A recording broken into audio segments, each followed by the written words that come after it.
Stuart, as you know, I've had this obsession with the landscape of consciousness, and what I'd like you to do is to um, locate orchestrated OR, which is your theory with Roger Penrose, within the landscape and where it fits, and at the same time to critique other theories within it and why Orc OR is a superior theory or is a better explanation for consciousness.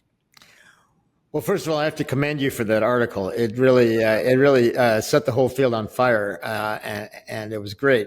But I have to confess, I haven't reviewed and studied all 275, or now it's 350 theories.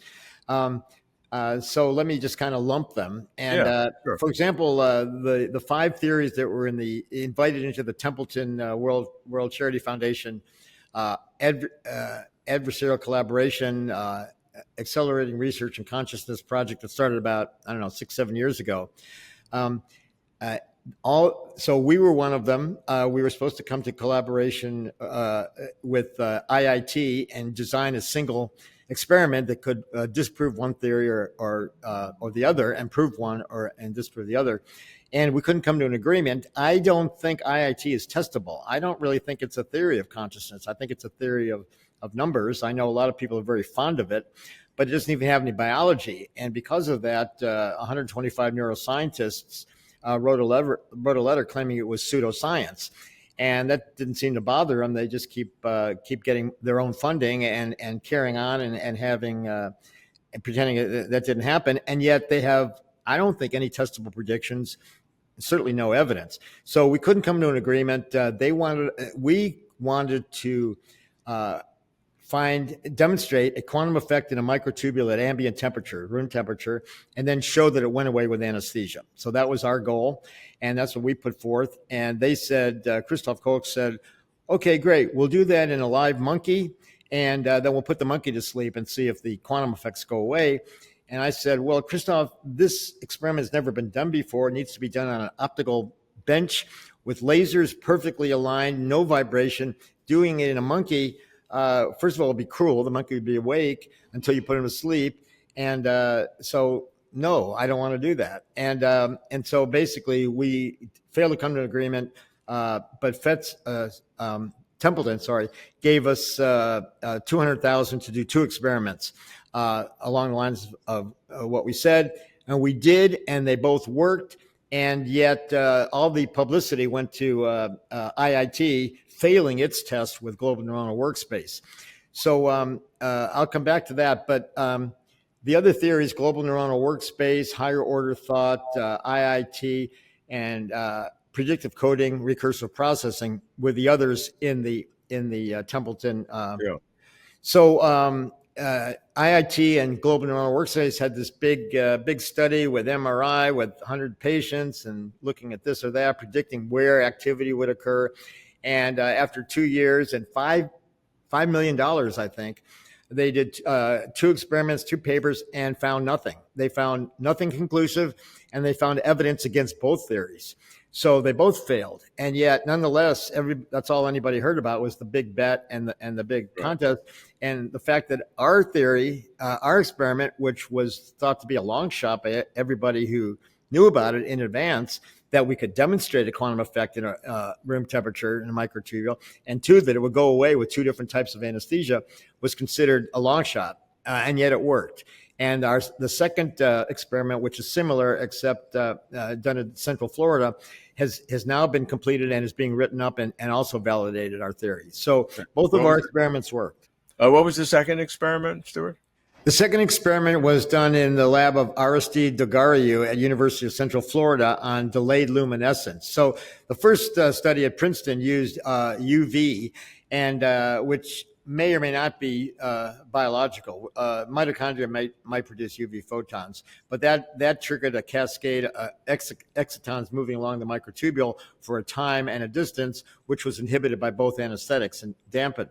Dogariu's experiment, which hasn't been published yet, but is being written up, so I'm just telling you what he's been telling us, used lower energy photons, basically visible photons, causing a different effect called delayed luminescence. So this actually goes on for seconds, of luminescence. So the photons trickle through the microtubule and keep give off photons, and it's more likely to be more physiological because we know that there are visible photons in the brain. There's actually turns out to be a lot of photons in the brain from mitochondria, reactive oxygen Oh, species, and also from microtubes themselves from the aromatic rings oscillating that produces in blue green. And we also know that it comes out in the EEG. But the delayed luminescence was demonstrated as a quantum effect in ambient conditions, and apparently the also inhibited by anesthesia. So, but it hasn't been written up yet. We're waiting on that. So, it, if you're able to demonstrate the a quantum effect and the inhibition by anesthesia in microtubules, that's pretty good kind of evidence, especially if you have two different modalities to achieve that. My critique of the IIT versus global workspace is is sort of orthogonal in the sense that each of them have what I call a neurogeographic prediction, whether it's the front of the brain in global workspace or the back of the brain parietal with IIT. And to me, neither of those neurogeographic predictions are reflective of the fundamental theory. The fundamental theory of global workspace are a global broadcast and circuitries, but it doesn't have to be the front of the brain to have that. And IIT, similar, it deals with some very fundamental, whether it's not a panpsychic theory because they don't like to be classified as that, but other people think it is. But there's some sort of a structural aspect to reality that is, as you said, it's non fundamentally biological, but it has a fundamental quality of space or structure, which I also sort of like. But to have that fundamental structure is not dependent necessarily on what part of the brain it is. or And that it's so, in the brain. It can happen in a thermostat or tinker yeah, toys or yeah, and that's anything. how they're criticized, and they would say that's probably right if it had the characteristics of Right. phi at a certain level that it would do that. So, Those theories are what I call they're trying to predict, like, as you said, where the activity, the consciousness occurs. So it's kind of like pin the tail on the brain map. They're saying it's yeah, here or it's there, but right, they don't say what it is. Is it axonal firings? Is it synaptic release? Is it right. ionic conductance? Is it quantum? Is it this? Is it that? Is it happening to the level of membrane or the microtubules? They don't know, and they don't care. It's completely. The other problem is if they're using MRI or even EEG, we don't know what that means. For example, I think the big criteria was where the MRI, the bold signal in fMRI, lit up and showed, which is really blood flow, which is But you know, supposedly metabolism, and that may not correlate with consciousness at all. In fact, in a famous study back in 2012 by Robin Carhart Harris that was presented at the Tucson conference, he gave intravenous psilocybin to subjects resting in an MRI scanner with their eyes closed and said, just sit there. You can tell us later how you were feeling. We don't want you to do anything. So there was no cognition going on. They later reported they were having extreme hallucinations and vivid experiences. And the MRI, which I think Robin thought would light up like a pinball machine, was actually cold and dark, as if they were comatose. yeah, And he didn't have a solution to that. Now he's talking about something about entropy. But what I said at the time, and I still maintain, is that what happens in that condition, since the membranes are silent and the membranes need the energy, there's no need for blood flow. And consciousness is actually a very low energy process happening in microtubules at the quantum level, and interesting. it's low energy, and so, which is why it's the last to leave in near death experiences and so forth. Like, so the fact that MRI signals showed it was here or there is meaningless unless you say exactly what the neurophysiological process is and how that might relate to consciousness. Fascinating analysis. Let me ask you, in terms of OR happening at the microtubule level, do you need additional theory, for example, higher order thought? Because first order and higher order, they have their own controversy that deals with. Do you need either one to complete your theory in terms of, because that's a much higher level, pardon the multiple use of this word higher, but the orders of magnitude between where you're saying consciousness works and where they're arguing first order or higher order is vast. But Right.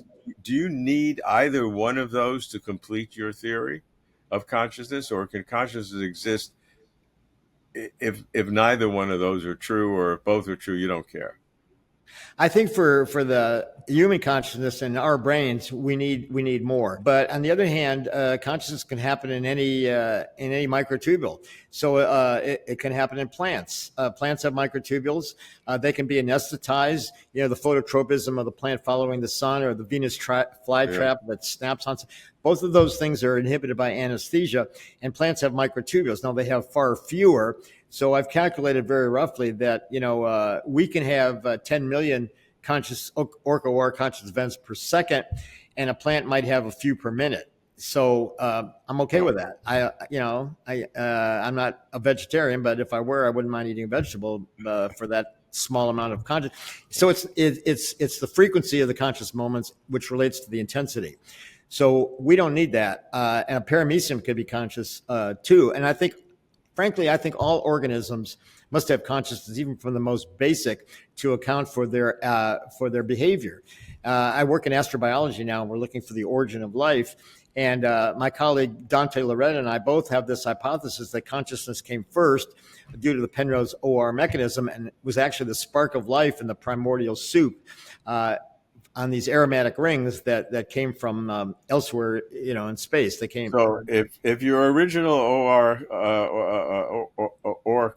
theory was radical, you've now jumped the shark, as they say in Hollywood, and gone to a much more extreme position that consciousness came first and generated life. So, I every time I sort of catch up to where you were, you jump way ahead, and now I'm still skeptical again. But Well, we're in the same camp with Deepak now, because as he told me today, the Upanishads say that consciousness was there before life began and got bored, and so created life as a vehicle. I think that's actually probably true, because OR, not OR, but OR would have been present before life. It can happen in space-time geometry. You don't need microtubules even. Sure. And so why not? Thank you for watching. If you like this video, please like and comment below. You can support Closer to Truth by subscribing. Closer to Truth is now accepting your tax-exempt donations. Please come to closertotruth.com/donate. Thank you very much for supporting us, and thanks for watching.